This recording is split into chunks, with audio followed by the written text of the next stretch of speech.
him. Okay. Is that a biblical reference again? I don't know.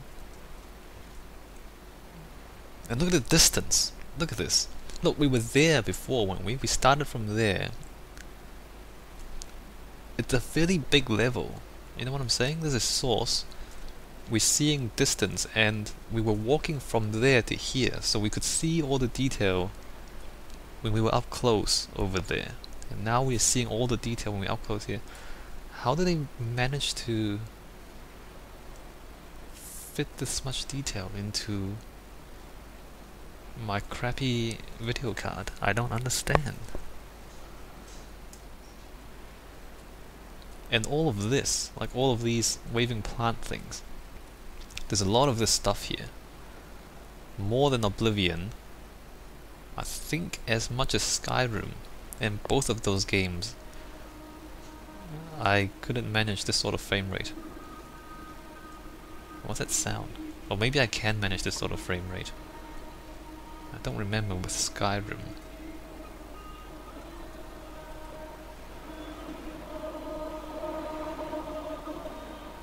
What on earth is that?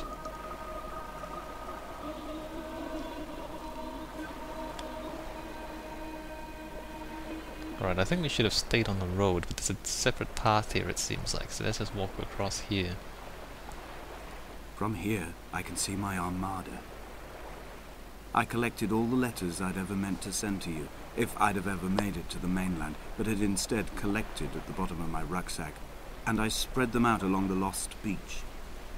Then I took each and every one, and I folded them into boats. I folded you into the creases, and then, as the sun was setting, I set the fleet to sail. Shattered into 21 pieces, I consigned you to the Atlantic, and I sat here until I'd watched all of you sink. Still incredibly emo. Still incredibly sad. Oh, there it is, the boats. I can understand that, you know, if someone you love got run over by a car, you get really sad. But isn't this a bit much? You know, getting yourself onto an island, breaking your leg, writing all these letters. You gotta let go. Nothing lasts forever, you gotta let go. That's just how it is. Alright, what's here? Is there just like something in that building? What is that building? This is like a concrete harbor of sorts. There's a ramp, a boat ramp, up to a little garage place. This must be fairly recent. This island's supposed to be abandoned for a long time, but this is recent. Like, you know, that sort of life preserver. Bird's nest? Candles? Yeah, eggs. On a sudden, a light from heaven shone around him, and he fell to the ground. Okay, another biblical reference. Like he was struck blind by God or something, and then he believed or something. Possibly struck by lightning. Possibly had some sort of brain explosion. Alright, so now we're taking the long way up to the lighthouse. We came all the way past it along the beach, and then we were walking, not the lighthouse, I keep saying that, the radio tower. Now we're going up the stairs. Oh look, little flowers. And it's that texture thing again. You see how it faces you, it turns around to face you. I like you, Valve. I like you, Source Engine, but you can't do this. I know this is like it's an old trick. People do this a lot. You can't do this up close, alright? You can only do it at a distance where you don't notice. You can't do it up close. I don't even know what it's called. That trick. Anyway.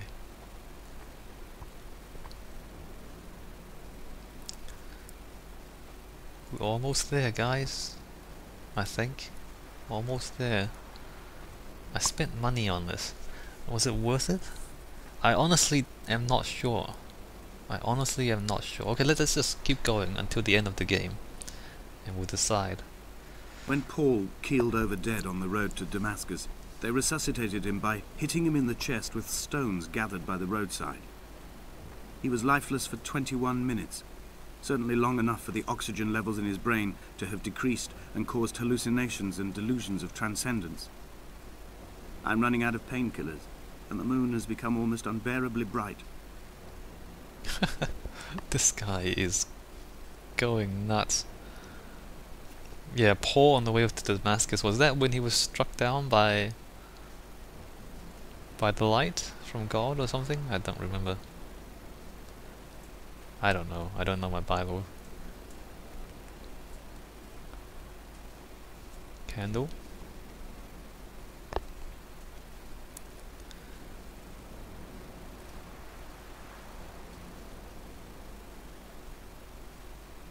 I mean, if you made something like this as a resume, like you're applying for a job at Valve for Half-Life 3, and you say, "Hey Valve, hire me to design levels, not design the level, hire me to do some artwork, hire me to design the textures," and then you show them this.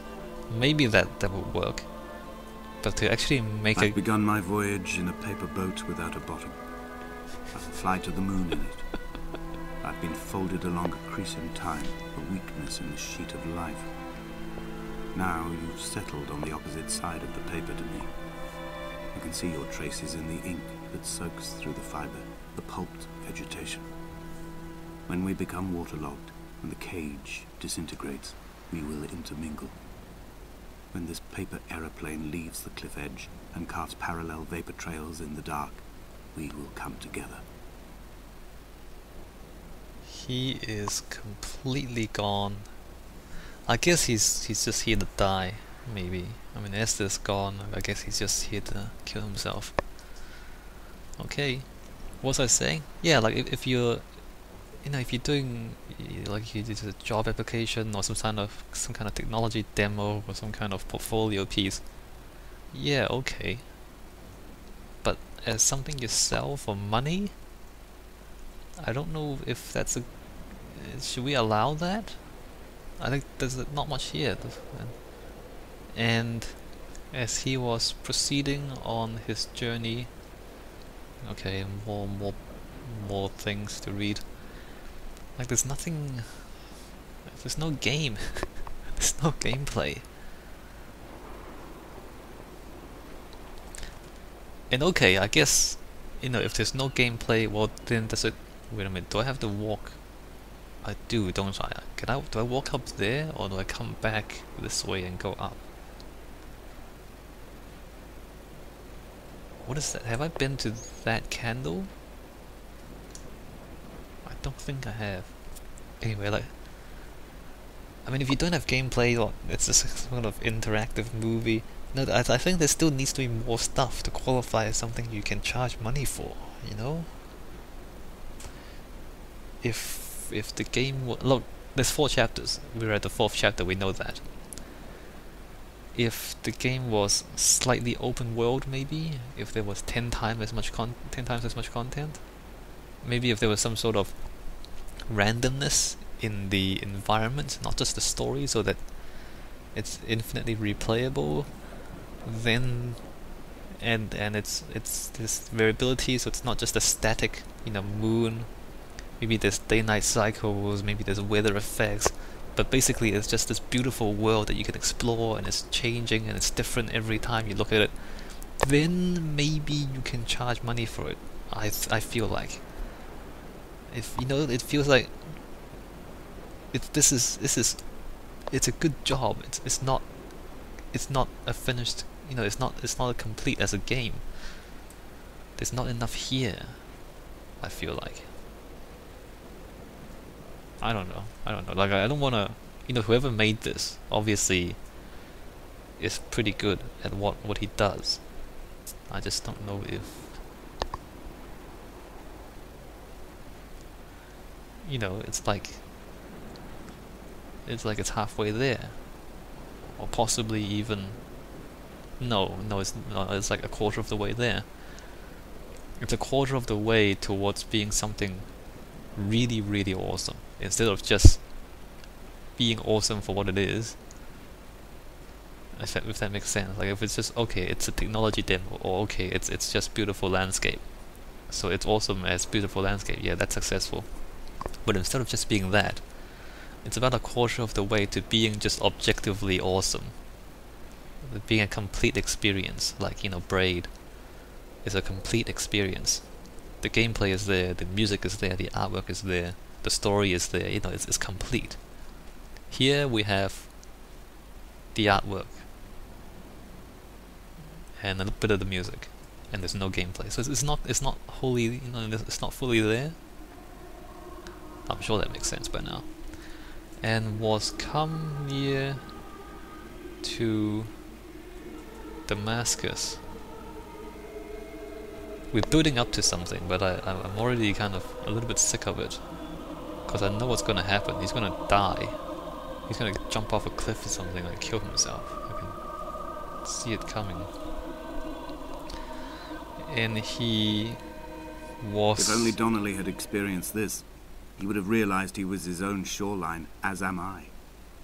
Just as I am becoming this island, so he became his syphilis, retreating into the burning synapses, the stones, the infection.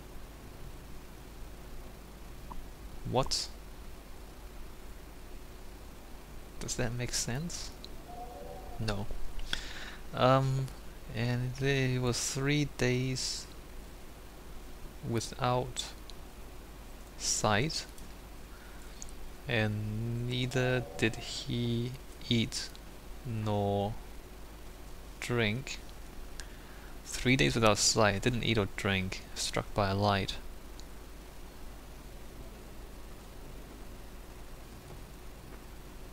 So he's struck blind.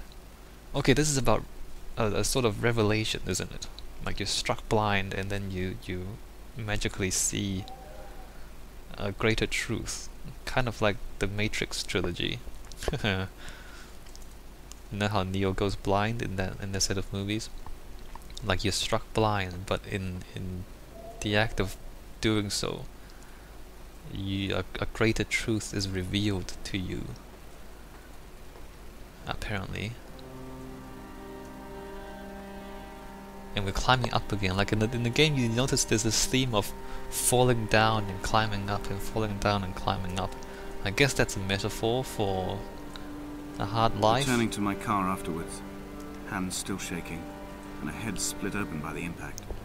Goodbye to tearful aunts and traumatized uncles. Goodbye to the phenomenal.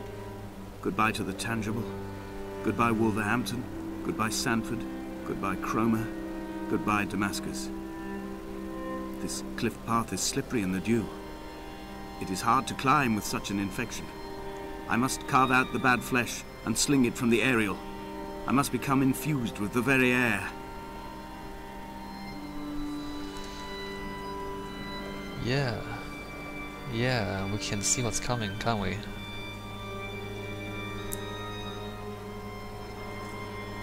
Interesting that the candle leads you to a nice view. With the wind blowing towards you, the moon in the distance, the music.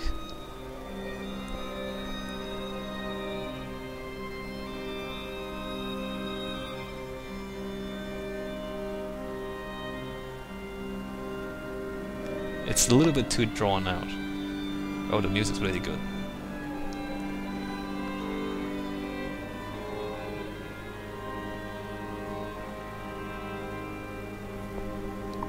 You know what I think? I think the game draws itself out too much. See, in a moment like this, I'm quite happy to just stand here and listen to the music and watch the moon. But this is my choice. Whereas before, earlier in the game, you have this really long walking sequences. We just walk and walk and walk. That's not my choice. I have to walk to get to the next part of the game. So I think like this is perfectly acceptable to me because I'm drawing out the experience for myself, because I value this. Right? It's not the game forcing me into a drawn out experience by just having a really long path where nothing much happens. I don't know if can you see the distinction between the two? Like, this game is potentially short, but I'm deliberately standing here and extending it because I'm enjoying this so much. Okay, the music's over. Let's go. So there's a difference between the player choosing to play more and the game designer forcing the player to do something prolonged and repetitive and not particularly interesting. And it came to pass that as I trade my journey... Okay, I need to go get up there to read it. What's going on here? There's like a bunker. Okay, don't fall down. There's like a bunker or like an observation post or something. Let's go inside. Maybe the view is better from the inside. You would think that that's counterintuitive, but sometimes the view can be better if it's framed by architecture. Like that. Is that better? Possibly. Like, you know, when you have the architecture framing the horizon like that, is that better than if it was completely open? It's different. It's a different kind of thing. That vertical does not help. Let's just go back here, maybe up here.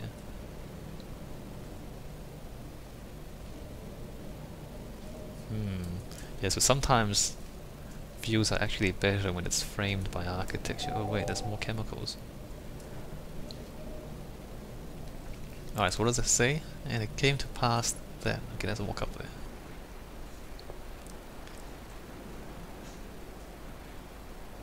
What is that? Barbed wire? Danger? Yeah, danger. Unauthorized personnel keep out. Extreme danger and fenced cliff ahead. Keep away from... I can't read the last word.